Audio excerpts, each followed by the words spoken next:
السلام علیکم ورحمۃ اللہ وبرکاتہ۔ الحمد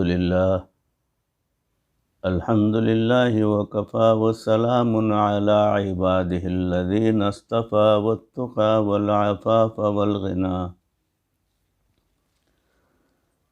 اما بعد فقد قال اللہ تبارک وتعالی فی القرآن المجید والفرقان الحمید۔ فأعوذ باللہ من الشیطان الرجیم، بسم اللہ الرحمن الرحیم۔ کانوا قلیلا من اللیل ما یہجعون وبالاسحار هم یستغفرون۔ صدق اللہ مولانا العظیم۔ اللہم صل علی سیدنا و مولانا محمد وبارک وسلم کما تحب وترضى عدد ما تحب وترضى۔ اللہم صل علی سیدنا و مولانا محمد وبارک وسلم کما تحب وترضى عدد ما تحب وترضى۔ اللہم صل علی سیدنا و مولانا محمد وبارک وسلم کما تحب وترضى عدد ما تحب وترضى۔ محترم و مکرم ناظرین، سامعین، بھائیوں، بزرگوں اور دوستوں اور معزز خواتین، ہماری ماں بہنوں، تصوف کے عنوان پر موضوع چل رہا ہے اخلاص کے برکات۔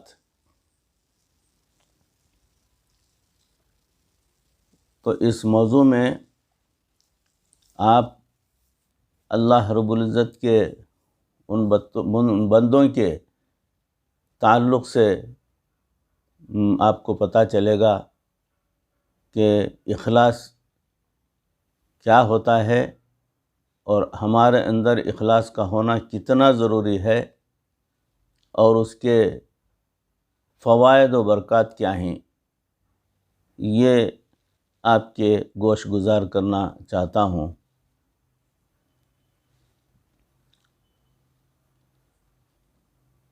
کہ اعمال کی قبولیت میں انسان کی نیت کا بڑا دخل ہوتا ہے۔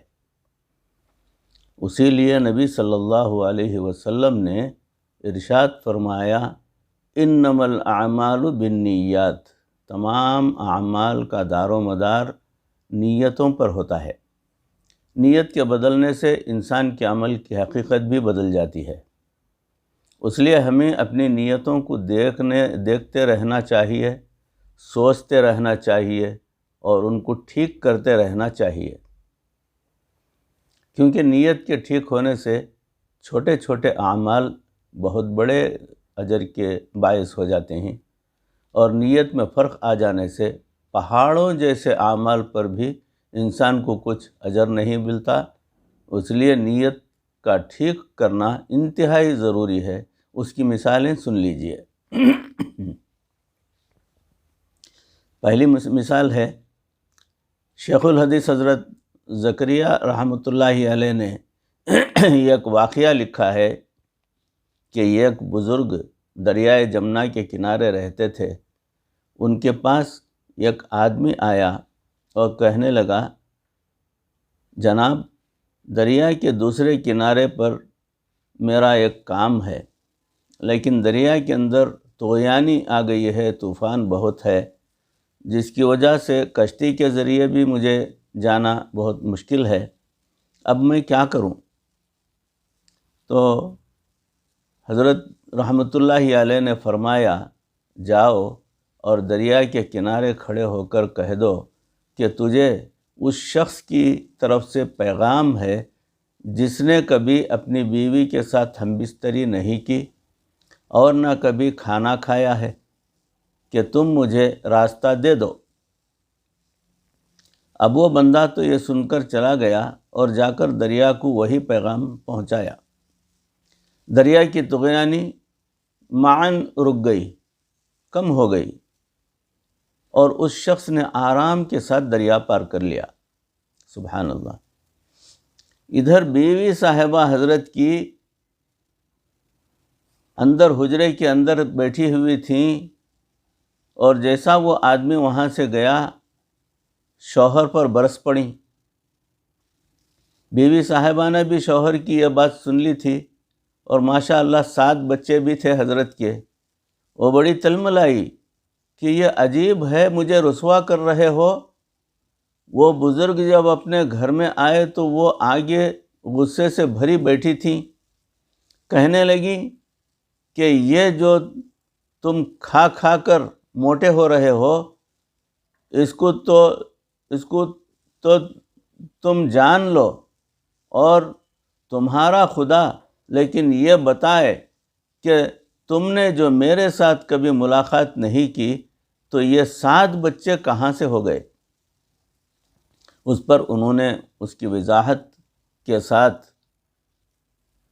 بات سمجھائی اور کہا کہ دیکھو، میں نے جب بھی کھانا کھایا ہمیشہ اس نیت سے کھایا کہ اللہ رب العزت کے محبوب صلی اللہ علیہ وسلم نے فرما دیا کہ تمہاری جان کا تم پر حق ہے، اس لیے اپنی جان کا حق ادا کرنے کے لیے کھانا نفس کی لذت کی وجہ سے کبھی نہیں کھایا۔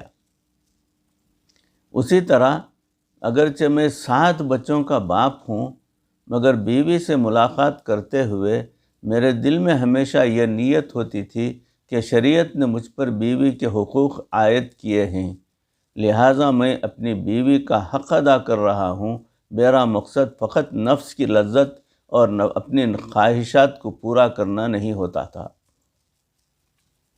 اگرچہ میں نے اتنی بار اس کا حق ادا کیا، مگر یہ ایسے ہی تھا جیسے میں نے اپنے لیے کیا ہی نہیں۔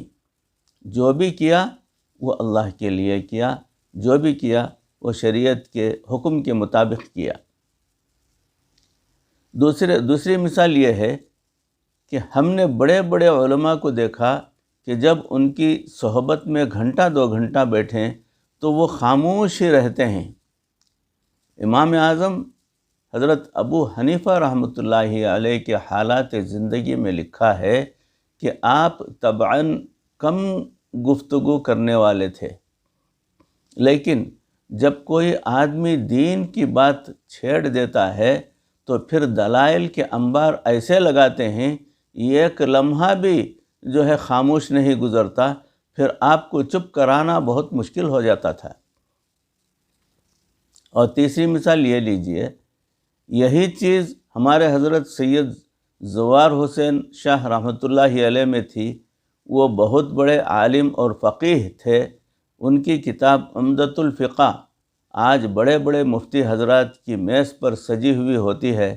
ان کی ایک عجیب عادت تھی کہ اگر ان کے پاس جا کر کوئی آدمی بیٹھ جاتا تھا اور وہ خاموش رہتا تو حضرت بھی خاموش رہتے، حتیٰ کہ 1 یا 2 گھنٹے بھی گزر جاتے تب بھی وہ خاموش ہی رہتے۔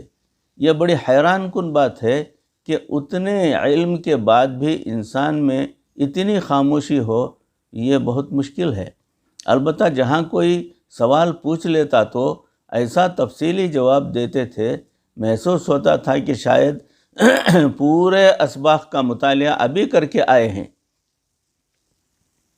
ایک مرتبہ طلباء کی ایک جماعت ان کی خدمت میں حاضر ہوئی اور انہوں نے اذان جوخ کا مسئلہ پوچھ لیا۔ پہلے زمانے میں اسپیکر میں اذان ہوتی تھی، مسجدیں بڑی ہوتی تھیں اور لوگ بھی زیادہ ہوتے تھے، جس کی وجہ سے کافی لوگ مل کر اذان دیتے تھے تاکہ آواز دور دور تک پہنچے، کیونکہ لاؤڈ اسپیکر کا زمانہ نہیں تھا۔ اسے اذان جوخ کہا جاتا تھا۔ اب یہ مسئلہ عام طور پر پیش نہیں آتا۔ حضرات رحمۃ اللہ علیہ نے اس مسئلے کی تفصیلات اور جزئیات بتانا شروع کیں۔ ہم نے دیکھا کہ انہوں نے پورا 1.5 گھنٹہ اس ایک مسئلے کی تفصیلات بتانے میں لگا دیا۔ ہم نے یہ خلق ان کی صحبت میں پایا کہ اللہ والوں کی بات کلام نہیں ہوتی بلکہ جواب ہوتا ہے۔ وہ از خود بات نہیں کرتے، حتی الوسع چپ رہتے ہیں، کیونکہ وہ جانتے ہیں کہ اگر از خود بات کریں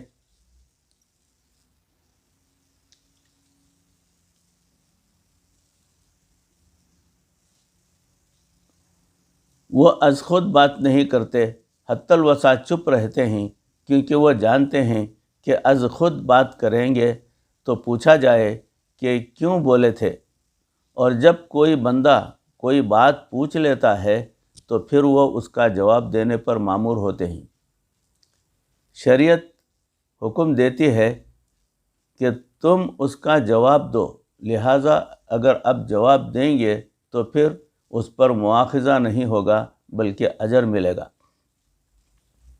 ہمارا یہ حال ہوتا ہے کہ 2 لفظ پڑھے ہی نہیں ہوتے اور ٹر ٹر کرتے ہماری زبان نہیں تھکتی ہے۔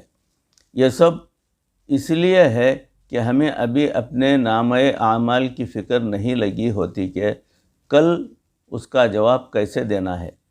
یہی وجہ ہے کہ بات تو 2 بندے کر رہے ہوتے ہیں اور تیسرا سننے والا ان کو فتوے دے رہا ہوتا ہے۔ بھائی آپ مفتی کب سے بنے؟ جب آپ سے بات پوچھی نہیں گئی تو پھر درمیان میں ٹانگ اڑانے کی کیا ضرورت تھی؟ یہ اس بات کی پہچان ہے کہ ابھی اس کو اپنے نامہ اعمال کی فکر نہیں لگی۔ اگر فکر لگی تو درمیان میں اس کا جواب دینا مشکل معلوم ہوتا تھا۔ اور تیسری مثال آپ کو پیش کر رہا ہوں۔ حضرت حاجی امداد اللہ مہاجر مکی رحمۃ اللہ علیہ نے فرمایا کہ جب کوئی آدمی بیعت ہونے کے لیے میرے پاس آتا ہے تو مجھے اس سے یوں ڈر لگتا ہے جیسے کسی بندے کو شیر سے ڈر لگتا ہے۔ کسی نے پوچھا حضرت وہ کیوں؟ فرمایا اس لیے کہ یہ داخل سلسلہ ہوا تو آج کے بعد اس کے اعمال کے بارے میں بھی مجھ سے پوچھا جائے گا۔ لیکن وہ بیعت سب کو کر لیا کرتے تھے۔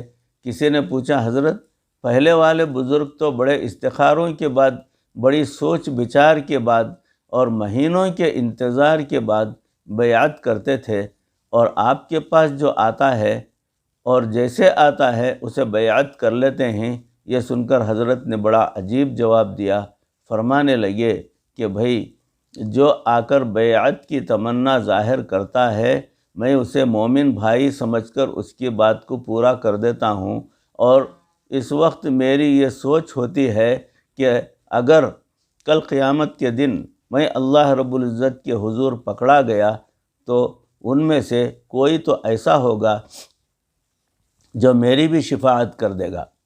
ان مثالوں سے پتہ چلا کہ اخلاص کے ساتھ اعمال کا کرنا کتنا زیادہ ضروری ہے، اور اس کے بغیر گزارا نہیں اور کوئی عمل قابل قبول نہیں۔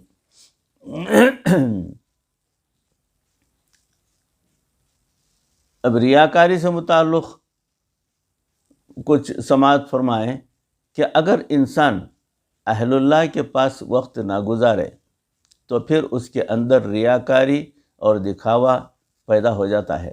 یہ شیطان جو ہے اور نفس اس کو جو ہے ریاکاری کے اندر مبتلا کر دیتا ہے۔ ریاکاری کیا ہوتی ہے؟ ریاکاری دکھاوا ہوتا ہے۔ دکھاوا کسے کہتے ہیں؟ دکھاوا یہ ہے کہ بندہ عمل تو کرتا ہے لیکن وہ چاہتا ہے کہ لوگ مجھے یہ عمل کرتے ہوئے دیکھیں۔ وہ ہیلے بہانے سے لوگوں کو بتاتا ہے کہ میں نے یہ کام کیا، اور جب لوگ کہتے ہیں کہ آپ کی تقریر تو بہت اچھی تھی اور آپ کے تو شاگرد بہت زیادہ ہیں تو اس کو بڑی خوشی ہوتی ہے۔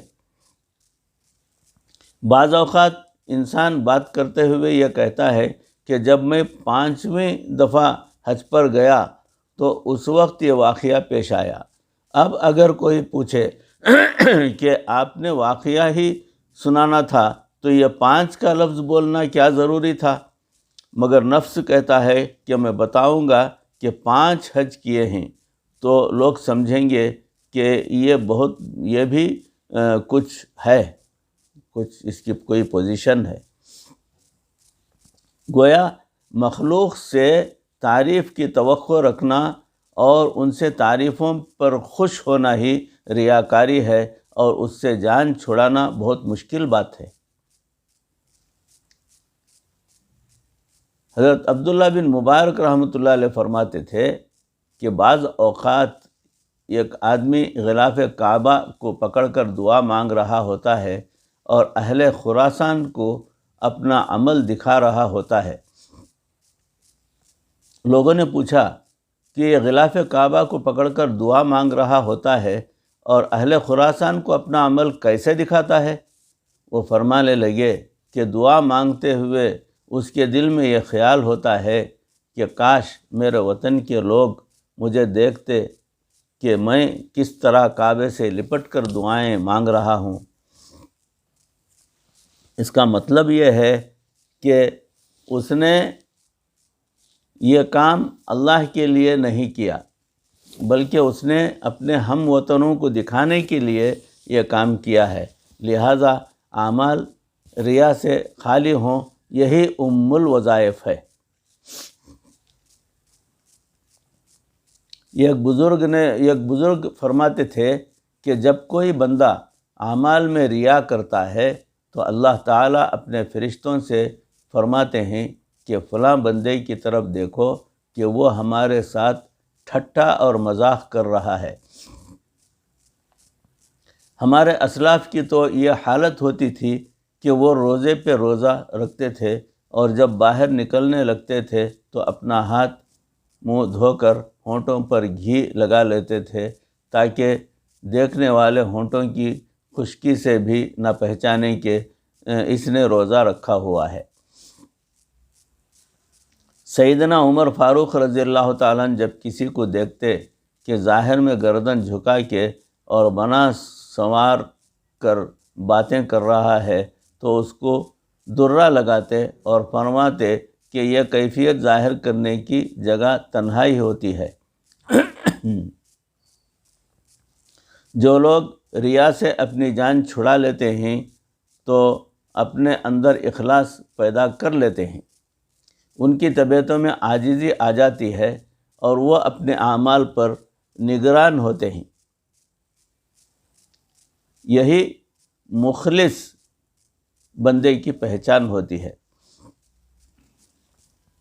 حضرت سیدنا عمر فاروق رضی اللہ تعالیٰ عنہ نے جنگ یرموک کے موقع پر حضرت خالد بن ولید رضی اللہ تعالیٰ عنہ کو خط بھیجا کہ آج سے آپ جو امیر لشکر تھے اس عہدے سے اتر گئے، اور جو خط لے کر آ رہا ہے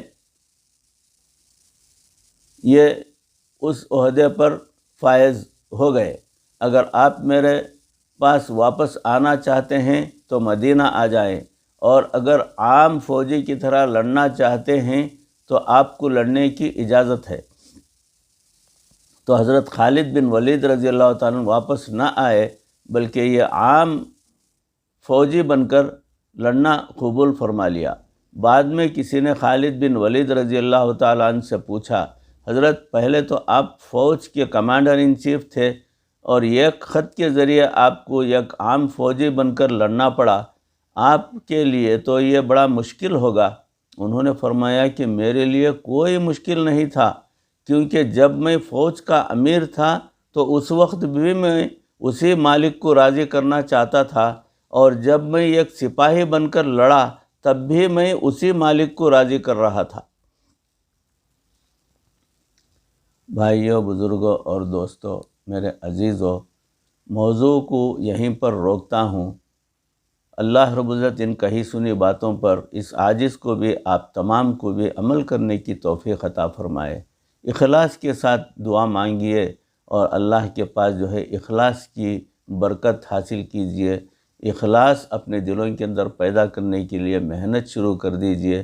سارے اعمال کا دار و مدار اسی پر منحصر ہے۔